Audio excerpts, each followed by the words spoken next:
অন্বেষা যারা শুনছেন তাদের সবাইকে স্বাগত জানাই।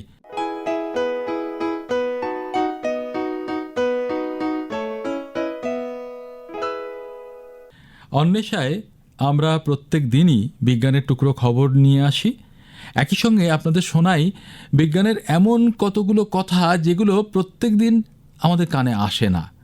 চারপাশে নানা রকম খবরের ভিড়ে আমাদের জানা হয় না আমাদের আবহাওয়াটা কিভাবে বলা যায় পরিমাপ হচ্ছে, তার খবরাখবর কিভাবে দিচ্ছেন বিজ্ঞানীরা, পূর্বাভাস কিভাবে করছেন, অথবা ধরে নিন অনেক দূরের একটা অরণ্য, সেই অরণ্য কতটা হ্রাস পেয়েছে, ভেতরে তার ক্ষয় কতটা হয়েছে আমাদের বোঝা হয়ে ওঠে না।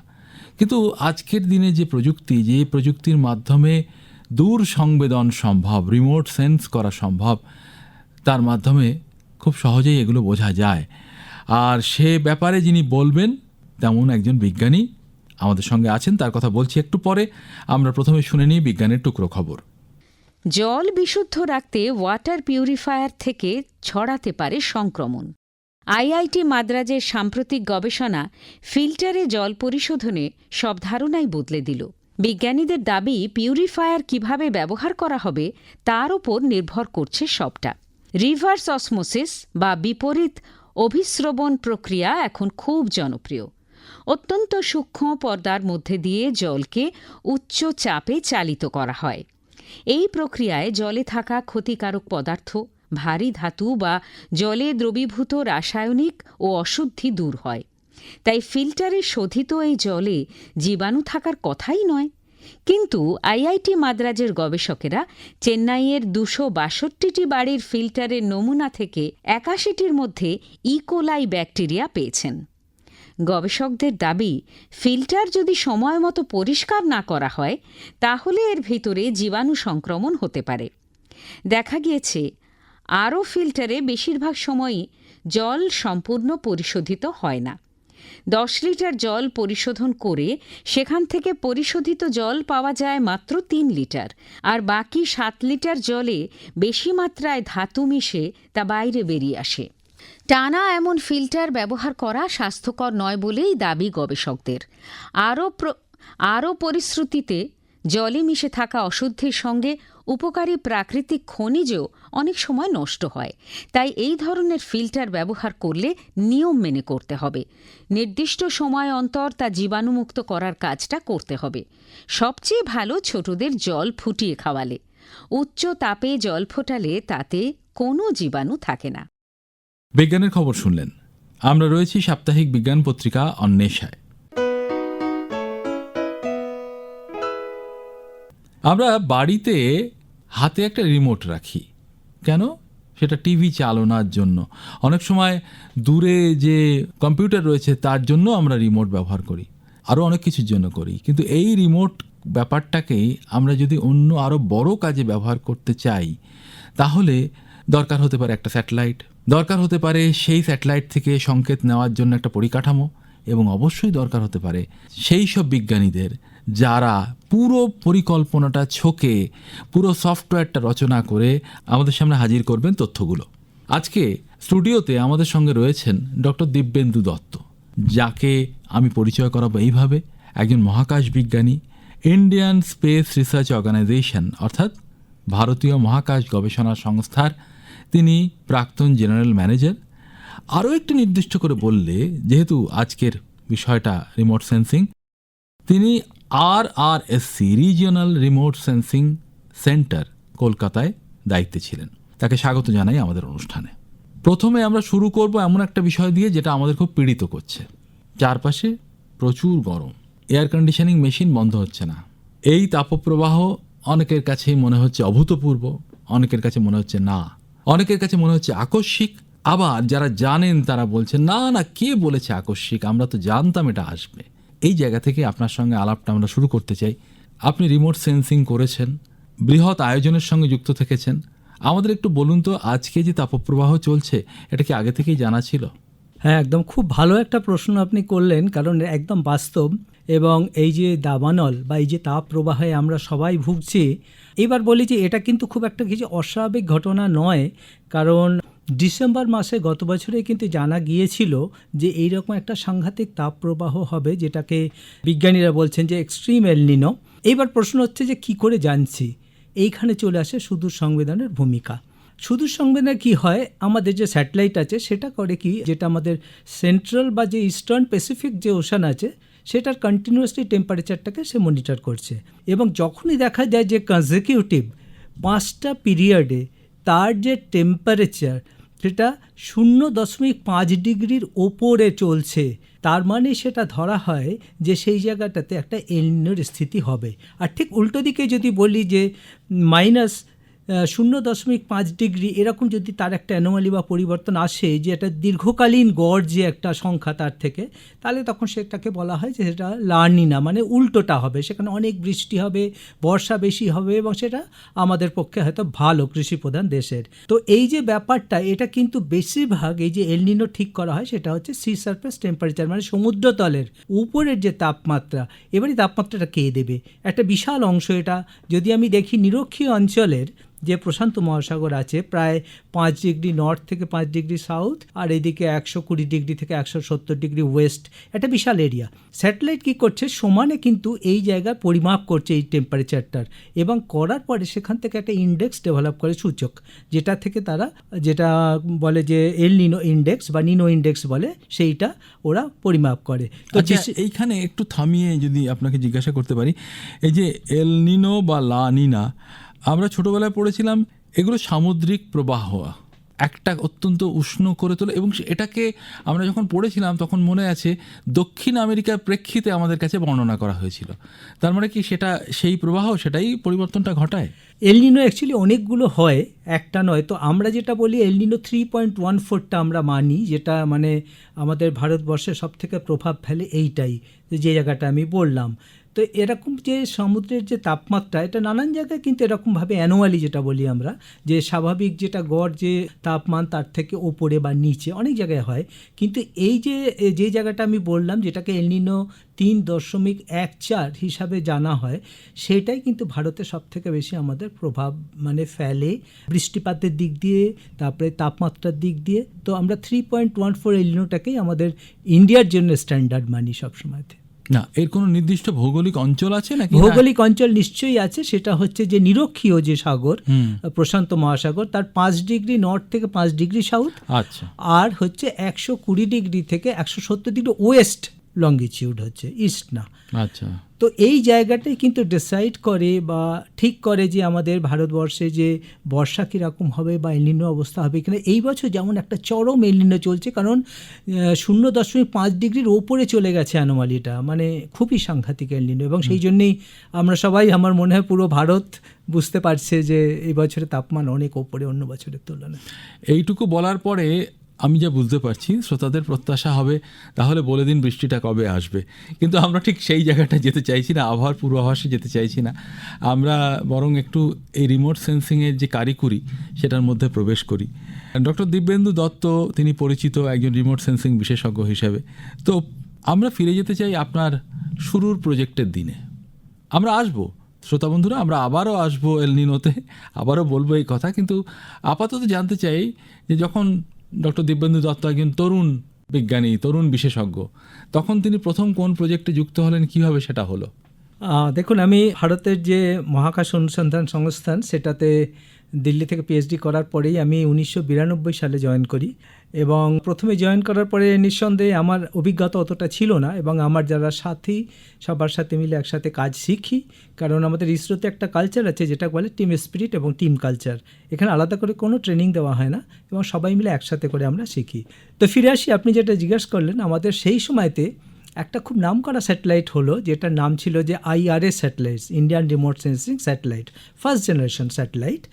এবং সেই স্যাটেলাইট নিয়মিত রূপে ভারতের প্রত্যেকটা অঞ্চলকে মানে 16 দিনের অন্তরালে এবং দেখতে শুরু করলো। এবং সেই সময় তার যে রেজলিউশন সেটা অত বেশি ছিল না, 2টো ক্যামেরা ছিল, একটা ছিল 72 মিটার, একটা ছিল 36 মিটার। কিন্তু সেই ক্যামেরা দিয়ে আমরা পুরো ভারতবর্ষকে ম্যাপ করি, এবার ম্যাপিংয়ের মধ্যে নানান রকম হতে পারে, সেটা হতে পারে সেখানের যে ল্যান্ড ইউজ, ল্যান্ড কভার হতে পারে, সেখানের যে হাইড্রোজিওমরফোলজি হতে পারে, সেখানের যে মাটির কীরকম অবস্থা সেটা হতে পারে, বনাঞ্চলের অবস্থা কীরকম হতে পারে। তো সেই প্রথম 2005 সালে প্রথম আমাদের একটা ন্যাচারাল রিসোর্সেস অ্যাটলাস বেরোলো, যেমন আমাদের এই পপুলেশন সেন্সাস হয়, সেই প্রথম কিন্তু শুরু হলো ন্যাচারাল রিসোর্সেস সেন্সাস কনসেপ্টটা।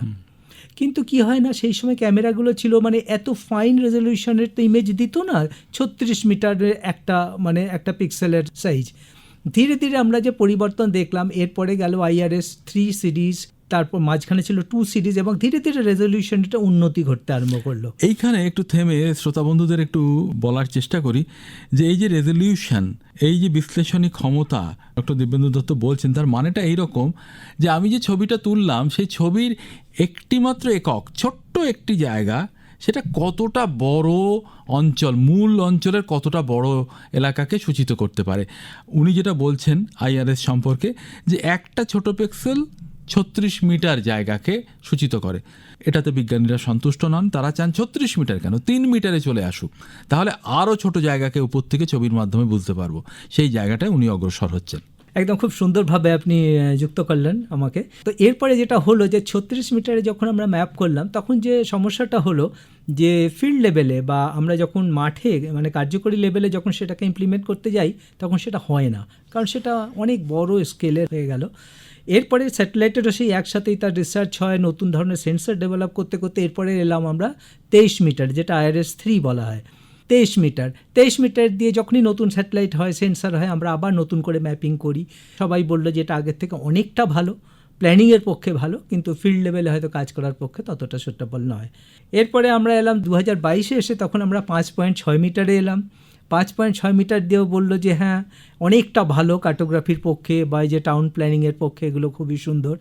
তারপরে আমরা 2024-এ গিয়ে যেটা করলাম সেটা হচ্ছে কার্টোস্যাট 3। আজকে সেটা কিন্তু যে বিদেশের যে কোনো স্যাটেলাইট বা কৃত্রিম উপগ্রহের সঙ্গে একদম পাল্লা দিতে পারে। এবার সেটা কত রেজলিউশন? এবং সেইটাই বলছি যে সেটার প্যানক্রোমাটিক মানে সাদা কালো যে ইমেজটা, সেইটার রেজলিউশন হচ্ছে 25 সেন্টিমিটার। আচ্ছা। আর যেটা মাল্টিস্পেকট্রাল মানে অনেক রকমের বর্ণ একসাথে করে যেটা হচ্ছে, সেইটা হচ্ছে 1.1 মিটার। আপনি যেভাবে বলছেন, আমরা যারা বিজ্ঞান এতটা বুঝি না, তারা যদি এভাবে বলি, এ তো প্রায় মাঠে গিয়ে হাতে খুরপি নিয়ে মাটি খুঁচিয়ে তোলার মতো ব্যাপার, আমরা উপর থেকে যা করছি আর কি। একদম, আপনি এটা খুব গুরুত্বপূর্ণ কথা বললেন। যেমন আজকাল আমাদের মধ্যে একটা প্রচলন আছে যে গুগল ইমেজ দেখা। গুগল ইমেজ তো হয় না, মানে গুগল একটা কোম্পানি সেই ইমেজকে সেখানে হোস্ট করে, এবং আমরা চেষ্টা করি আমাদের বাড়িটাকে খুঁজে বার করার, যে কোথায় আমার বাড়িটা মার্ক করবো সেটাকে। তো এখন এই অবস্থায় আমরা এসে গেছি, আজকে আমাদের টেকনোলজি এমন জায়গায় পৌঁছে গেছে, সেন্সার এমন জায়গায় পৌঁছে গেছে, আমরা নিজেদের বাড়ি কেন, সে গলি এবং বাড়ির পাশে যদি আমাদের কোনো গ্যারেজ থাকে, সেটাকেও কিন্তু আমরা আইডেন্টিফাই করতে পারছি। আচ্ছা, এই কার্টোস্যাট 3 যেটা এই এত কম সেন্টিমিটার এই মাপে দেখছে মাটিটাকে, সেটা কত উঁচুতে আছে মাটি থেকে? আমাদের যে স্যাটেলাইটগুলো আমরা 3টে ভাগে ভাগ করি। একটাকে বলি LEO লো আর্থ অরবিট, একটা বলি MEO যেটা মিডিয়াম আর্থ অরবিট, আরেকটা জিও সিনক্রোনাস, অনেক উপরে। তো এই যে বেশিরভাগ স্যাটেলাইট এগুলো কিন্তু MEO মানে মিডল আর্থ অরবিট, 600 থেকে 750 কিলোমিটার ভূপৃষ্ঠ থেকে, যে মানে প্রায় আমাদের বায়ুমণ্ডলের সীমানায় প্রায় সেটা। তো সেটা অনেক ওপর থেকে দেখে, এবং তাতে লাভটা কি হয় যে অনেকটা এরিয়া একসাথে দেখা যায়, আর ক্রমাগত যেটা বলে যে নিরবিচ্ছিন্নভাবে আমি সেটার একটা রাখতে পারি। আর আরেকটা যেটা হয় সেটাকে আমরা বলি যেটা হচ্ছে যে কন্টিনিউটি অফ সার্ভিস, মানে আমি আজকে দেখলাম, আমার আরেকটা পরিবর্তন ঘটলো, আমি আবার 16 দিন বাদে দেখলাম, আবার 16 দিন বাদে দেখলাম, আর এটা হচ্ছে সুলভ। সব থেকে বড় কথা, রিমোট সেন্সিংয়ের ডেটাগুলোর কোনো পয়সা লাগে না, পুরো দুনিয়ার কাছে এটা ফ্রিতে পাওয়া যায়। শ্রোতা বন্ধুরা, আমরা অন্বেষা অনুষ্ঠানে কথা বলছি ভারতীয় মহাকাশ গবেষণা সংস্থার ভূতপূর্ব জেনারেল ম্যানেজার ডক্টর দিব্যেন্দু দত্তের সঙ্গে। এই যে ছবি আপনারা তৈরি করলেন রিমোট সেন্সিংয়ের সাহায্যে, সেটা আমরা আন্দাজ করতে পারছি যে সংশ্লিষ্ট বিভিন্ন প্রতিষ্ঠানকে আপনারা পাঠিয়ে দিচ্ছেন যাতে তারা বিশ্লেষণ করে। এখন এটা তো ঘটনা যে ইসরো নিজে একটা প্রতিষ্ঠান হলেও তার যে কাজকর্ম সেটা শুধুমাত্র তার চার দেওয়ালের মধ্যে থাকা বিজ্ঞানীদের দিয়ে সম্ভব না, প্রচুর পরিমাণে কোলাবোরেশন দরকার। তো এইটা সম্পর্কে একটু আমাদের বোঝান না, কীভাবে চলে ব্যাপারটা? আমরা যেমন ইসরোতে কি যেমন ডেটা প্রোডাক্ট তৈরি করি, আমাদের নিজেদের তো টিম আছেই যারা বেসিক্যালি ডেভেলপ করে, মেথোডলজি ডেভেলপমেন্টের জন্য লাগে। এছাড়াও আমাদের প্রত্যেকটা স্টেটে বা যদি রাজ্যে দেখা যায় একটা করে যে রিজিওনাল রিমোট সেন্সিং সেন্টার আছে প্রত্যেকটা স্টেটের নিজস্ব। তো যে কোনো কাজ যখন সর্বভারতীয় কোনো কাজ করা হয় সেই যে রাজ্যের কাজ সেই স্টেট রিমোট সেন্সিংকে সেন্টারকে দিয়ে দেওয়া হয়। এছাড়াও রয়েছে প্রচুর এনজিও যারা আজ আমাদের সাথে একসাথে শুধু রিমোট সেন্সিংয়ের ডেটা অ্যানালিসিসই করছে না, তারা তো স্যাটেলাইটও বানাচ্ছে, লঞ্চ ভেহিকলও বানাচ্ছে। আজকে আমরা ওই অবস্থায় পৌঁছে গেছি। তো সেই জন্য কি হয়, একটা কোঅর্ডিনেটেড সিস্টেম আমাদের একটা সেন্ট্রালি বানানো হয়েছে। কেন বানানো হয়েছে, একটা কারণ আছে। তার কারণ হচ্ছে কোয়ালিটি অ্যাসিওরেন্স।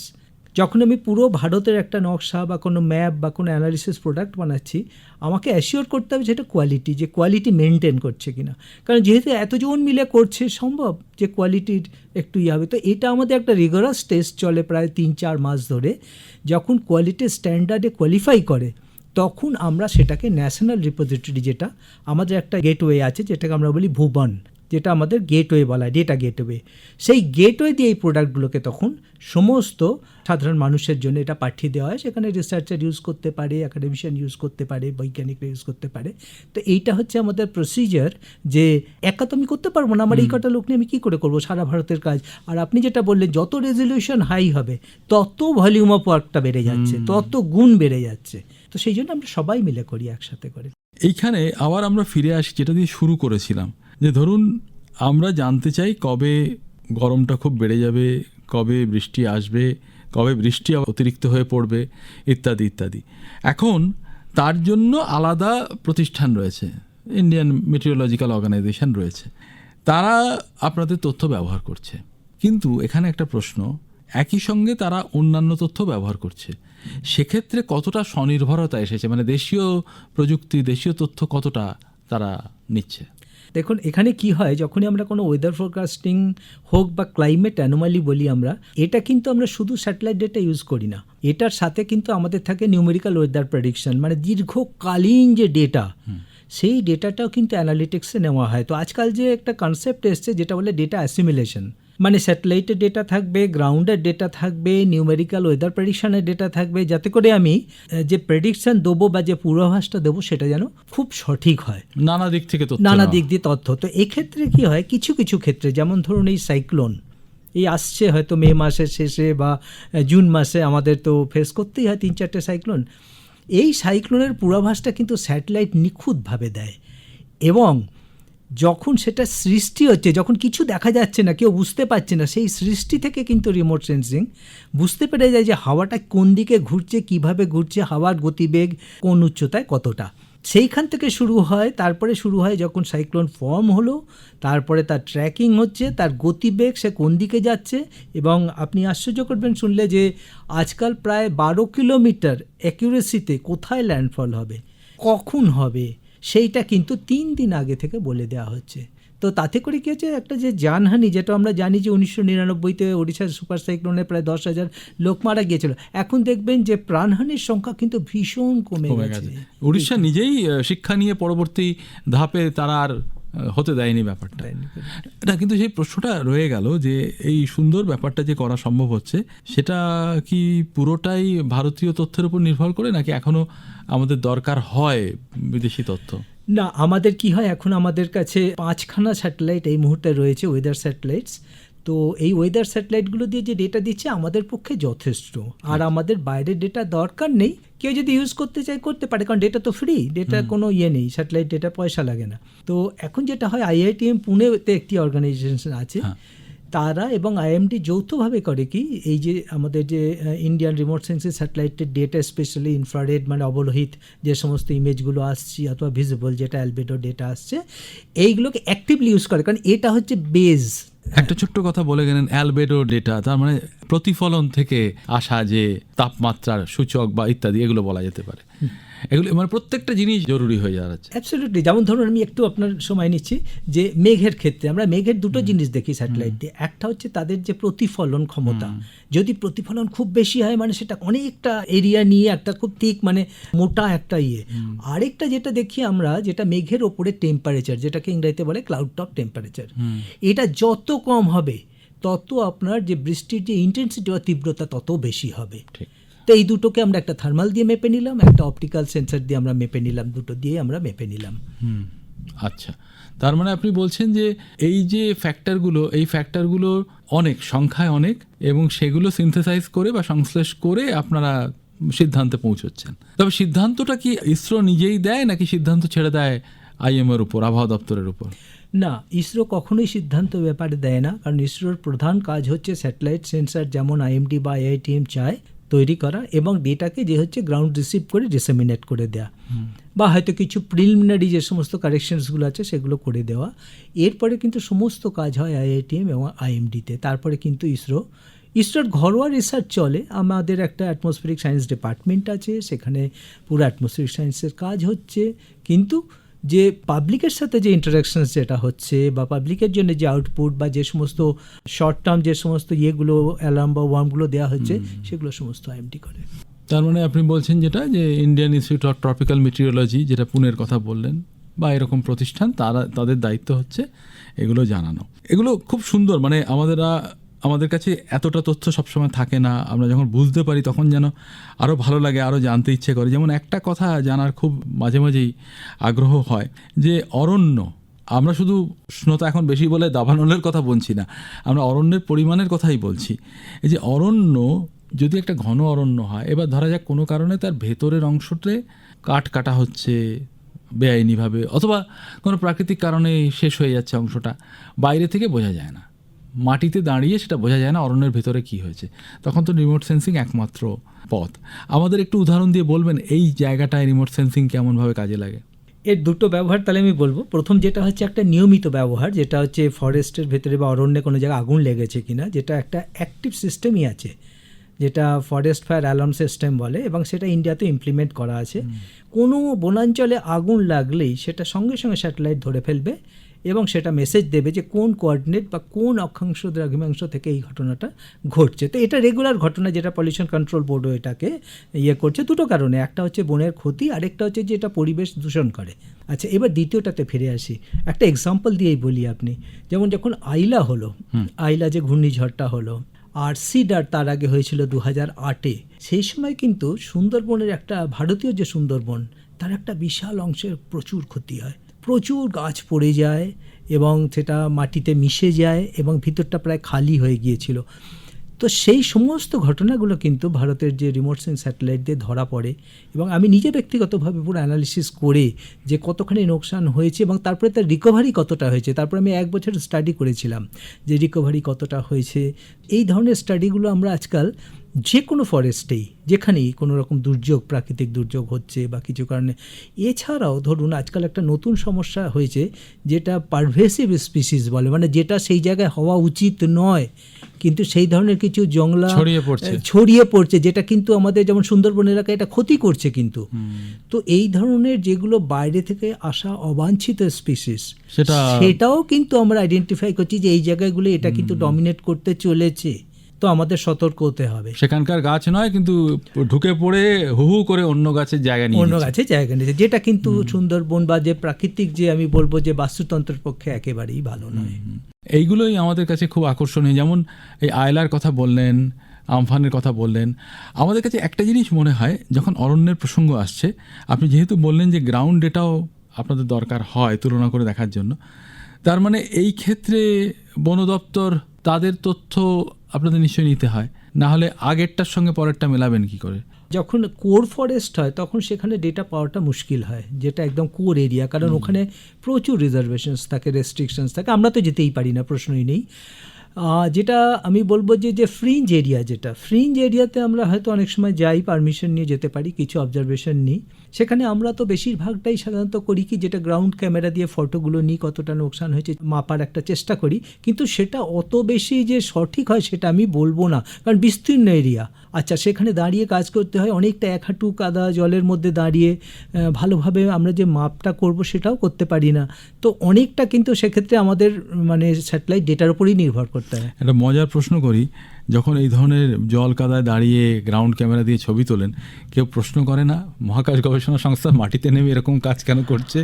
এটা তো আমাদের সত্যি কথা বলতে করতে হয়, কারণ সব ফিল্ডেই আমাদের কাজ করতে হয়, তো তাদের সাথে যুক্ত থাকতে হয়। এটা পারমিশন নিয়ে আমরা করি এবং আমরা স্থানীয় যারা লোকজন আছে তাদেরকে সঙ্গে নিয়ে নিই, কারণ আমরা ঠিক জলাভূমি বা ওই ধরনের জায়গা অভ্যস্ত নয়, বা কোথাও অন্যরকম কোনো বিপদ আছে কি না, তো সেটা করি। কিন্তু এটা আমরা খুব এনজয় করি, কারণ আমাদের মনে হয় যেন একটা ব্রেক হলো আমার রেগুলারের ওই আচ্ছা। কম্পিউটারের সামনে বসার থেকে। তো এটা আমরা কিন্তু এনজয়ই করি। ভারতীয় মহাকাশ গবেষণা সংস্থার ভূতপূর্ব general manager doctor Dibyendu Dutta আজকে আমাদের অতিথি। তার কাছে আমরা জানছি দূর সংবেদী উপগ্রহ বা সামগ্রিকভাবে দূর সংবেদন, রিমোট সেন্সিং আমাদের কেমনভাবে কাজে লাগছে। এখানে একটা কথা একটু বলবো যে ধরুন ইসরোকে নিয়ে সাধারণভাবেই ভারতবাসীর একটা গর্বের জায়গা আছে এবং উৎসাহের জায়গা আছে, উচ্ছ্বাসের জায়গাও বটে। কিন্তু এখানে একটু ভাগ করতে চাইবো রুটিন যে ওয়ার্কগুলো, এগুলো হচ্ছে রুটিন ওয়ার্ক এবং দেশের পক্ষে অত্যন্ত জরুরি কাজ। এ নিয়ে আমাদের কারোরই সংশয় থাকার কথা নয়। কিন্তু দৃষ্টি আকর্ষণ করে কোনগুলো? যেটা চাঁদে যায়, যেটা মঙ্গলে যায়, যেটা সূর্যের কাছাকাছি হয়তো যায়।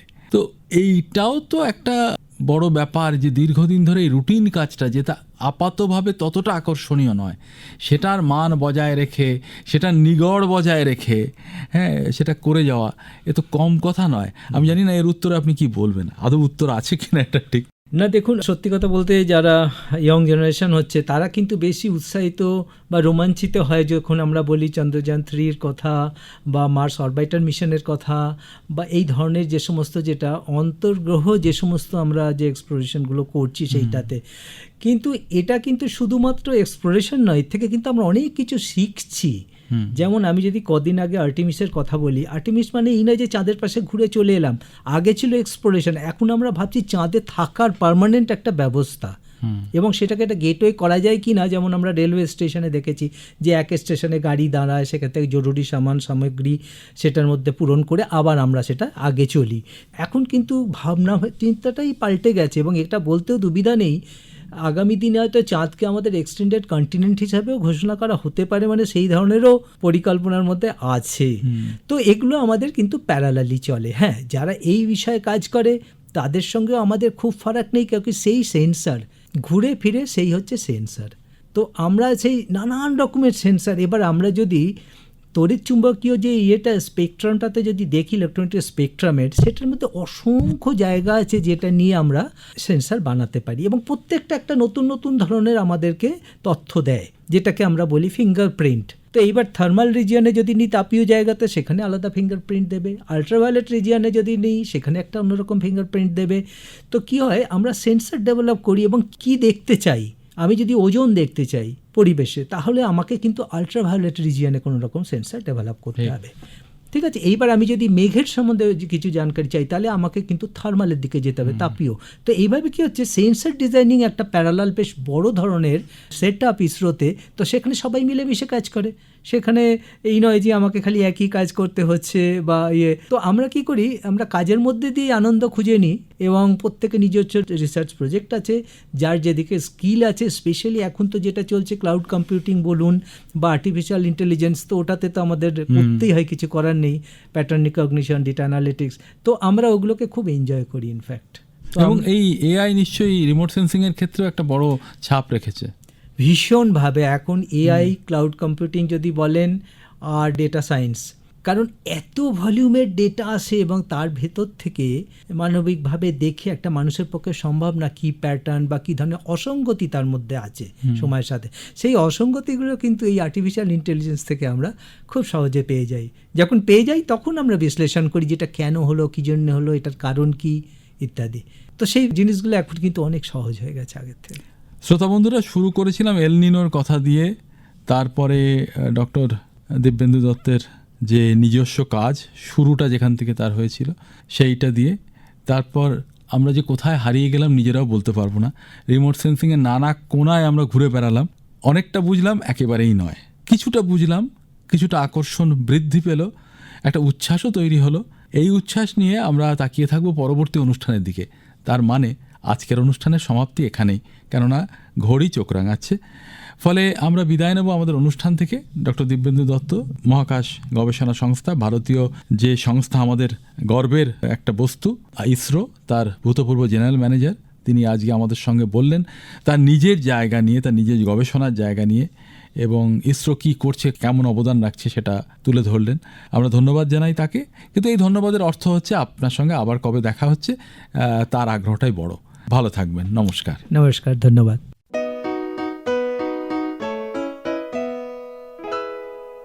এই সঙ্গেই শেষ হলো আজকের সাপ্তাহিক বিজ্ঞান পত্রিকা অন্বেষা। সম্পাদনা মনোজ কর, প্রযোজনা ডক্টর মানস প্রতিম দাস।